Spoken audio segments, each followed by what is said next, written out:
एक महोदय, राज्य के सरकारी विभागों में राज्य कर्मियों को अपने पद के अनुसार उसे 7वें वेतन आयोग के तहत मूल वेतन के साथ ग्रेड पे दिया जा रहा है और लेवल भी निर्धारित है, जबकि बीपीएससी टीआर1, बीपीएससी पीआर2, बीपीएससी टीआर3 द्वारा चयनित अध्यापक एवं सक्षमता पास विशिष्ट शिक्षकों को का ना ही ग्रेड पे निर्धारित किया गया है और ना ही लेवल तय किया गया है।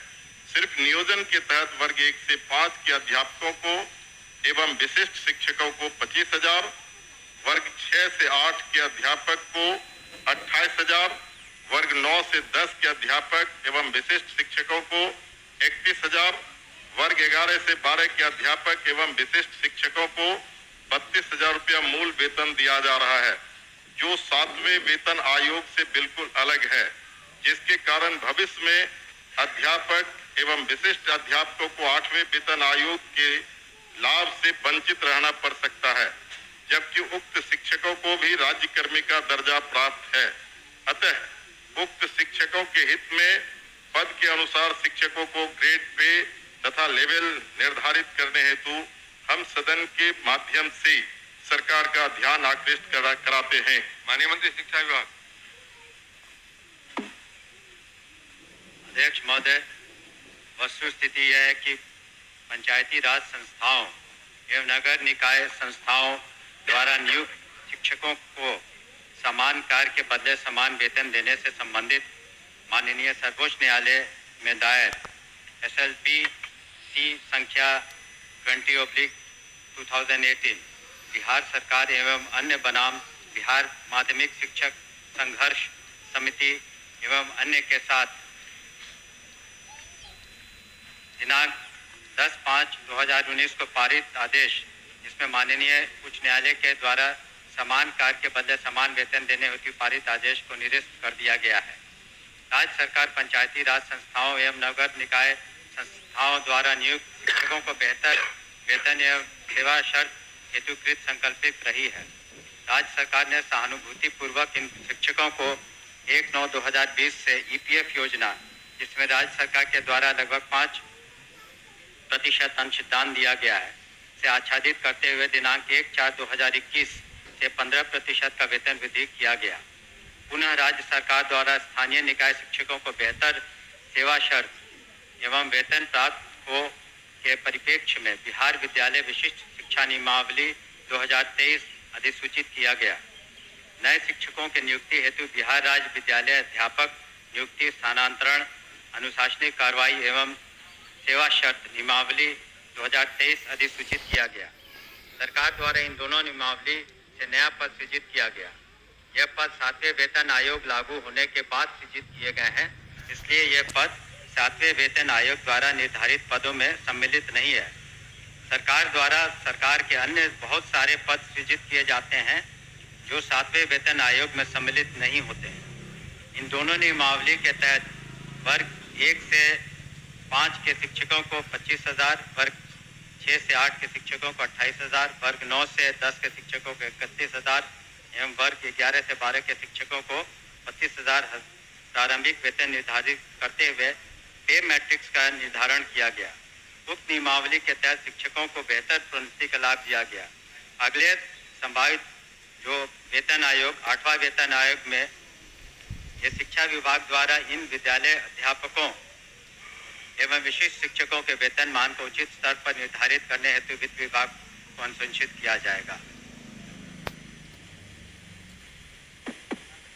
महोदय, मैं पूरे वक्तव्य को मैं सुना। सरकार बीपीएससी का एग्जामिनेशन लेकर के सरकार ने घोषणा किया कि वो राज्यकर्मी होंगे। दूसरी बात की सरकार ने ही घोषणा किया कि सक्षमता परीक्षा पास जो कर जाएंगे शिक्षक वो राज्यकर्मी होंगे। तो जब राज्यकर्मी होंगे तब फिर क्या औचित्य है कि आप उसको 7वें वेतन के लाभ से अलग रखेंगे, उस श्रेणी में नहीं रखेंगे? क्यों उसको राज्यकर्मी का दर्जा देते हुए और राज्यकर्मी की घोषणा करते हुए उस लाभ से सरकार क्यों वंचित रखना चाहती है, ये मैं जानना चाहता हूं। माननीय मंत्री। अध्यक्ष महोदय, इसमें जो विचार विमर्श किया गया वित्त विभाग से, ऐसी बात नहीं है कि सहानुभूति तो पूरी रखी गई। एक और आंकड़ा मैं पढ़ना चाहूंगा सदन के सामने।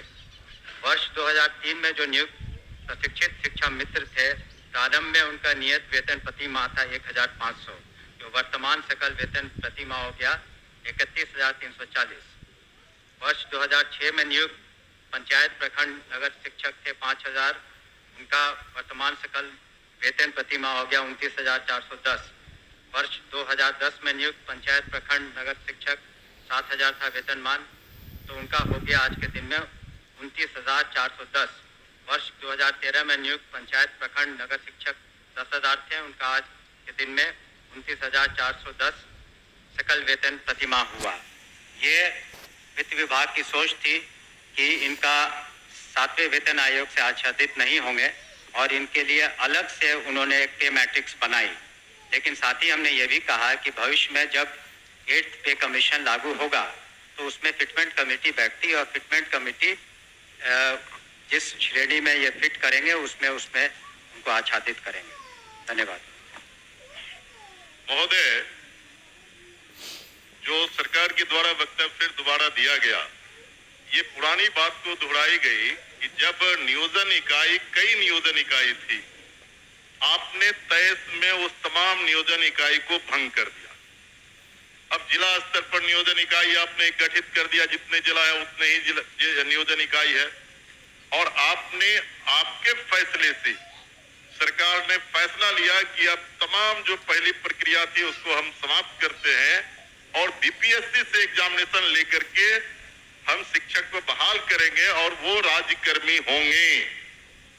दूसरा, इस सरकार से हम लोग बात कर रहे थे कि जो पुराने तरीके से पंचायत से, प्रखंड से, जिला परिषद से जिन शिक्षकों को नियोजित किया गया उनको आप सरकारी कर्मी घोषित कीजिए। सरकार ने एक फैसला लिया, सक्षमता परीक्षा जो पास करेगा वो सरकारी कर्मी होंगे। तो सवाल उठता है कि सरकारी कर्मी वो सिर्फ स्कूल में नहीं पढ़ाते हैं, उनसे आप चुनाव में बूथ पर भेजते हैं, उनसे आप जो है सो बीएलओ बनाते हैं, उनको कई तरह का सवाल करते हैं। जब वो सरकारी कर्मी आपने घोषित किया है, तब सरकारी कर्मी के बराबर उसके समकक्ष 7वां वेतन क्यों नहीं देना चाहती है, ये हम जानना चाहते हैं। तो नहीं, उनका कहना है कि वो पुराना जो बताया 4000 था, 2000 था, 3000 था। दूसरी बार खड़े होकर बोले नहीं सर अध्यक्ष महोदय, जब ये पूरा मामला वित्त विभाग में गया, वित्त विभाग इसमें सारी निर्णय लेता है। पे मैट्रिक्स उन्होंने नया किया और कहा कि ये 7वें वेतन आयोग से आच्छादित नहीं होंगे। और दूसरी बात ये भी है, हम इस बात को स्वीकार कर रहे हैं कि भविष्य में जब 8th पे कमीशन का इन्होंने बात उठाई है, तो जब भी पे कमीशन केंद्र सरकार के द्वारा जब वो लागू होता है तो यहाँ बिहार में भी फिटमेंट कमेटी बैठती है और फिटमेंट कमेटी के अनुसार उस वक्त इसमें जिसमें करेंगे हम लोग अनुशंसा करेंगे। लेकिन अंतोगत्वा इन सभी मामलों में वित्त विभाग अपने वित्तीय प्रबंधन के तहत ही अंतिम फैसला देता है, जिसको सभी को स्वीकार करना पड़ता है। धन्यवाद। हो गया आपका। सर ठीक है, वो लोग पूछेंगे, लेकिन मेरा सबमिशन है सर, सप्लीमेंट्री मेरा ये है कि वित्त विभाग से सारी प्रक्रिया को पूरा करते हुए तब आपने बीपीएससी का एग्जामिनेशन लिया और तब आपने राज्यकर्मी का दर्जा दिया। तो साथ में वही घूम फिर के आ रहे हैं आप। साथ में वेतन का आप लाभ उसे क्यों नहीं देना चाहते? ये सरकार एक लास्ट करते हैं सर। एक ही बात तो बोल रहे, बोलिए अध्यक्ष। जाएगा क्या करें? हमने तो कहा ही कि जब 8th कमीशन का जो उसमें फाइंडिंग्स आएंगी, तब बिहार में जब फिटमेंट कमेटी होगी तो अलग अलग विभाग का उसमें टेकअप किया जाता है, तो उस वक्त विचार किया जाएगा निश्चित रूप से। धन्यवाद। ओके अध्यक्ष महोदय, वर्ष 2023 में नियोजित शिक्षकों को महागठबंधन की सरकार में राज्यकर्मी का दर्जा दिया गया था। महोदय, और ध्यान रखिए, जो शिक्षकों के हित में उनके पद के अनुसार ग्रेड पे और उनका लेवल जो तय करना है वो सरकार रुकिए, एक ही बात हो रही है। आपके माध्यम से मैं शॉर्ट में दो पूरक पूछना चाहता हूं। क्या सरकार को ग्रेड पे निर्धारण करने में आर्थिक बोझ आ रही है? और यदि ये आर्थिक बोझ आ रही है तो सरकार बतावे कि कितने की आर्थिक बोझ आ रही है, तब जो है वो इनको करने में क्या कठिनाई आ रही है आर्थिक बोझ आने में। ये मेरा सवाल है। बैठिए, और कोई पूछने वाले नहीं ना है? चलिए आप बताइए। महोदय, ये तो जब ऐसे मामले वित्त विभाग में जाते हैं तो नीति निर्धारण और सारी समीक्षा वित्त विभाग करती है, तो वित्त विभाग का निर्णय सभी को मान्य होता है और इस पर क्या आंतरिक जो वित्तीय बोझ रहेगा सभी चीजों का कैलकुलेशन उन्होंने किया होगा, तभी इस तरह का उन्होंने इस निर्णय पर पहुंचे जिसके बारे में हमने सदन को अवगत किया। अध्यक्ष आपकी सूचना को पढ़े। अध्यक्ष बैठी हो गया नहीं, अरे एक 3 बार जवाब दिए, 3 बार वही सवाल खड़ा किया जो आप बड़ी अभी कैसे की